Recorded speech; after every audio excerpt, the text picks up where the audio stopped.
Radio Sucesos 101.7 FM presenta su noticiero Sucesos con Milton Pérez y Verónica Larrea. Un periodismo libre para una democracia plena. Los hechos y las opiniones de los sucesos que marcan nuestro tiempo.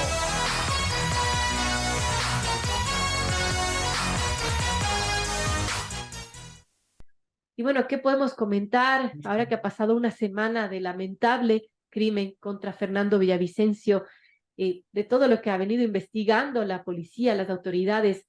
¿Qué puede comentar, Patricio? Gracias por estar con nosotros. Bienvenido. Buenos días, Verónica. Un gusto poder saludar a todos quienes nos miran y nos escuchan a esta hora de la mañana a través de Sucesos. Mire, yo creo que estamos culminando un momento histórico y crítico para el país, una ola de violencia que termina lastimosamente con la vida de un candidato en un hecho de magnicidio. Eso demuestra la irracionalidad política, la disfuncionalidad política que nos ha llevado desde la muerte cruzada, desde la asamblea conspiradora, desde los discursos de odio, venganza, desde la poca empatía en los problemas y en las soluciones que demandan los ciudadanos, en todas estas formas de desinstitucionalizar inclusive y de crear narrativas y relatos solo con interés político. Ojalá esto sirva como ha servido en otras sociedades que ya han vivido lastimosamente como España, Colombia, México, sirva para la unidad, sirva para que seamos capaces de sentarnos civilizadamente en una mesa los ecuatorianos a resolver los principales problemas, en vez de estar debatiendo sobre cómo dinamizar la economía, cómo atraer capitales nacionales e internacionales para el desarrollo del país, en vez de estar hablando de la reforma de salud, de la reforma laboral, de la reforma educativa que se necesita, de la reforma política, inclusive con el Código de la Democracia,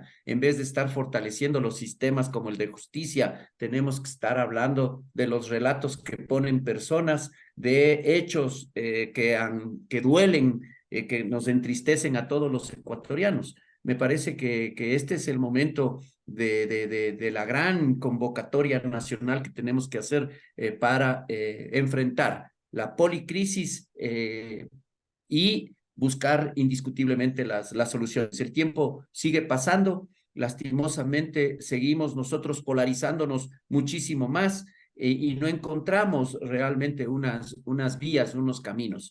Los planes de gobierno de las diferentes candidaturas, cuando uno los analiza, hay mucho de bueno en todos. Podríamos coger de eso la mayoría y construir un gran proyecto Ecuador. Ojalá sea ese momento de la unidad el que llegue rápido. Patricio, si usted llega a la Asamblea Nacional, y bueno, ¿qué es lo que hará ahora que, bueno, se ha dicho, van a continuar el legado de Fernando Villavicencio en el legislativo? Mire, nosotros en el legislativo lo que hemos propuesto, porque no prometemos como otros, nosotros lo que vamos es con una propuesta, primero de dar el máximo de nuestros esfuerzos para que podamos salir en unidad de los conflictos. Luego, dar y garantizar gobernabilidad, estabilidad y gobernanza de la política pública. Esto es importantísimo, parecería que es un dato menor, pero sea cual sea el gobierno, tenemos que garantizar. Lo que pasa es que en ese desequilibrio de poder que existía en la Asamblea, había un grupo de minoría que se creía con todo el poder para hacer y para evitar, porque creen que solo ellos son los llamados a gobernar el Ecuador. Y ahí hay un gravísimo error. Yo creo que hay que ponernos de acuerdo en lo principal. Luego ya en la parte legislativa hay que sacar proyectos de ley que son fundamentales, inclusive ahora el Código de la Democracia. Mire lo que acaba de pasar con las impugnaciones y las candidaturas, con hechos como estas falsificaciones que se hacen para las adherencias en movimientos políticos y luego sobre la base de una excepcionalidad como la que acabamos de vivir, que no se pueda sino aplicar únicamente la norma electoral, descuidando los principios fundamentalmente y rompiendo con la democracia por la desigualdad en la competencia.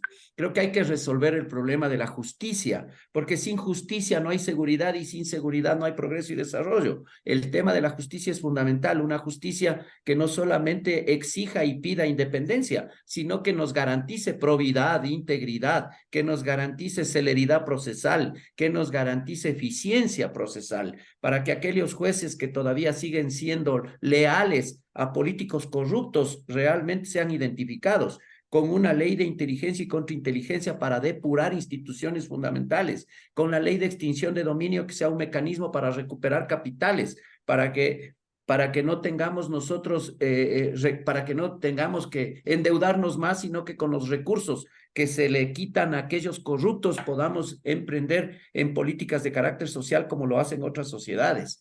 Y ya en la legislación, en la fiscalización, perdón, creo que hay que las instituciones revisar sus misiones y potenciarlas, pero no fiscalizar personas, fiscalizar planes estratégicos que tienen que estar anclados a lo macro, a los grandes objetivos de desarrollo sostenible. Por ejemplo, en aduanas hay que revisar el plan estratégico de aduanas para ayudarles a fortalecer y que no sea el actor político criminal el que gestione en las aduanas y nos lleve a convertir los puertos en los principales centros de exportación hacia el mundo entero de mercados ilegales, o para que todo el contrabando ingrese y se pierdan recursos para el Estado ecuatoriano. Tenemos que fiscalizar el plan estratégico del servicio de contratación pública para que los procesos de contratación realmente generen el empleo y dinamicen la economía y no sean mecanismos para esquilmarle al Estado y robarle al Estado con contratos en donde los proveedores ellos mismos hacen los términos de referencia, ellos mismos se fiscalizan y ellos mismos cobran las facturas con sobreprecios. Entonces, todo este mecanismo mafioso tiene que eliminarse en la contratación pública. Tenemos que fiscalizar instituciones como la Unidad de Análisis Financiero Económico para que realmente anticipe cómo está funcionando la economía en el país. 8 de cada 10 ecuatorianos acceden por exclusión financiera, acceden a Chulco. Ya lo venía diciendo la superintendenta de bancos desde el 2019 hasta el 2022, Rosa Matilde Guerrero, pero más bien prefirieron sacarle a ella y no permitir hacer esa depuración. El Ecuador tiene entre 150 a 200 unidades financieras que prestan con churco y con usura los recursos que son producto de la economía ilegal. Estos son los factores principales que llevan a estas olas de violencia e inclusive al magnicidio con el lastimoso y triste hecho que vivimos la semana anterior.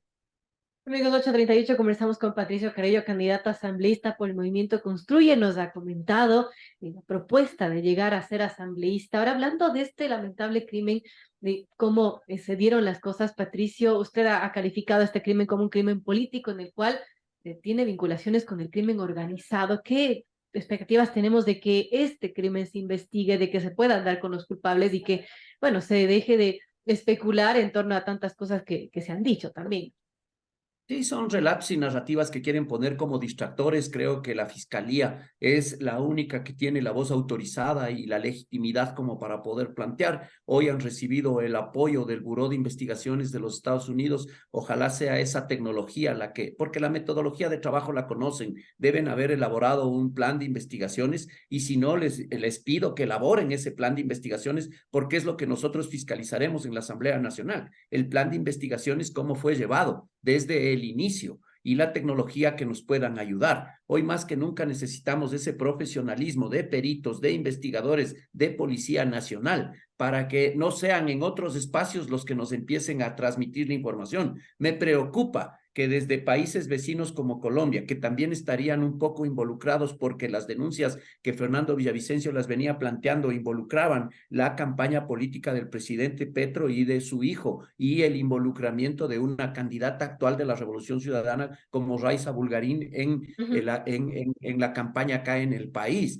Mecanismos estos de como el exdirector de la Policía de Colombia que sale y dice, me han pedido la reserva, pero conocemos ya el autor intelectual, me han pedido que no lo transmita, pero y todavía no rinde versión acá en el país respecto de este tema. Nos preocupa que hace 5 meses Fernando Villavicencio dijo, 5 exasambleístas están conspirando y bajo la modalidad de sicariato quieren quitarme la vida, pero todavía no rinden la versión en fiscalía respecto de lo que presentó y hoy ya se ha concretado el hecho y tampoco les llaman a rendir la versión. Nos preocupa que en una justificación innecesaria sobre la base de falta de objetividad, la policía diga que sí tuvieron todas las estructuras, si hubo un rasguño para una persona VIP y peor si pierde la vida una persona con el 98% de riesgo, indiscutible que falló el esquema de seguridad y nos tienen que decir claramente ese día, por la experiencia que uno tiene, debe haber habido un jefe de operativo, ese jefe de operativo debe haber recibido una orden de servicio, en esa orden de servicio deben haber explicado claramente la misión a cada uno de los policías en cada uno de los anillos, qué es lo que tenían que hacer cada uno en ese sitio y si se cumplió o no se cumplió. Pero indiscutible que no se cumplió cuando miramos que llegaron con granadas, con fusiles de asalto, cuando no se interrumpió ni siquiera el tránsito para la evacuación de la persona VIP. Hay muchos temas que quedan en duda, pero nosotros pedimos que sea la misma institucionalidad que en un mecanismo de transparencia explique a los ciudadanos qué es lo que sucedió. Patricia, ¿usted cree que no hubo esos anillos de seguridad, no existieron y también hay hechos que no se entienden? Por ejemplo, el hecho de que Fernando Villavicencio haya salido por la puerta de enfrente y así estaba tan vulnerable. Eso deja que pensar. No, mire, el plan como lo haya pensado el jefe de seguridad inmediata de Fernando Villavicencio, lo tienen que haber manejado ya con anterioridad. Fernando siempre salía por la puerta principal y siempre salía porque el cariño de la gente, eso, él tenía una campaña de absolutamente cercanía. 1.500 personas en el Coliseo y todos querían abrazarlo, todos querían tener ese espacio y esa cercanía ahí.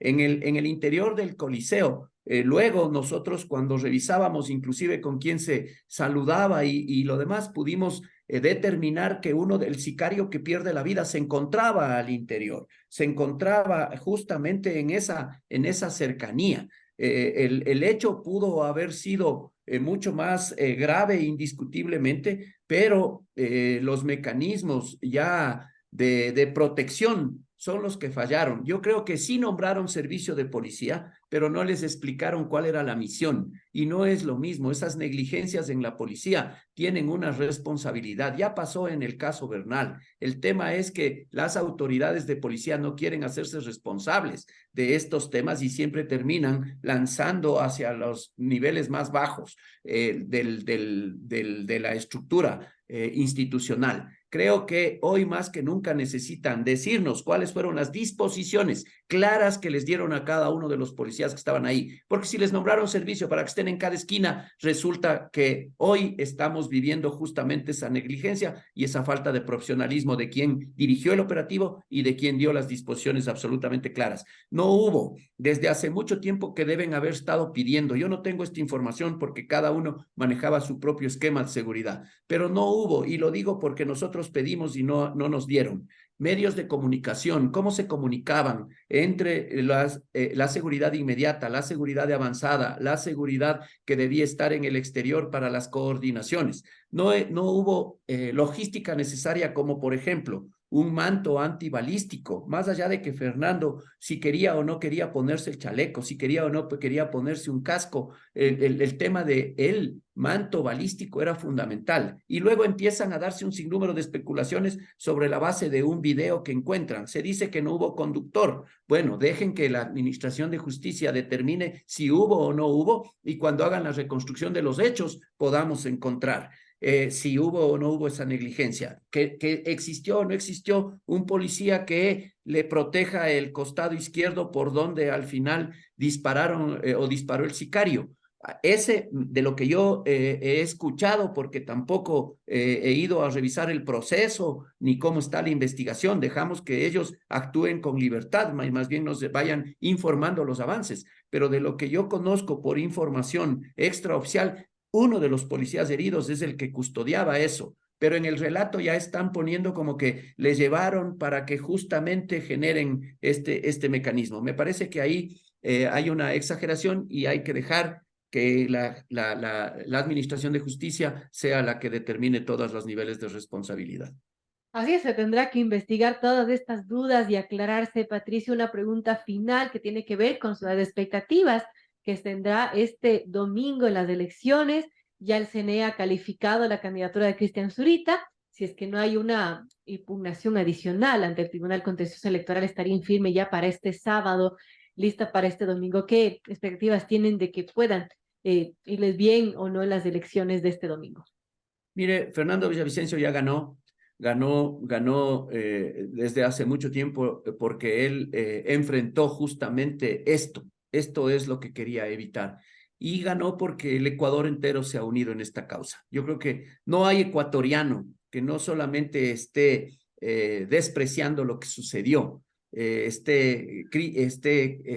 rezando, orando inclusive por el cambio en el Ecuador, pero sabe que la única forma es desterrando a esta mafia política que lastimosamente nos ha llevado hasta estos límites. Creo que el 20 va a haber, más allá de un voto sensible, de sentimiento, va a haber un voto absolutamente razonado, un voto comprensible. Creo que el Ecuador entero tiene claridad de hacia dónde están apuntando los dardos, por dónde pudo haber existido esta autoría intelectual, y eso se reflejará indiscutiblemente en el tablero electoral.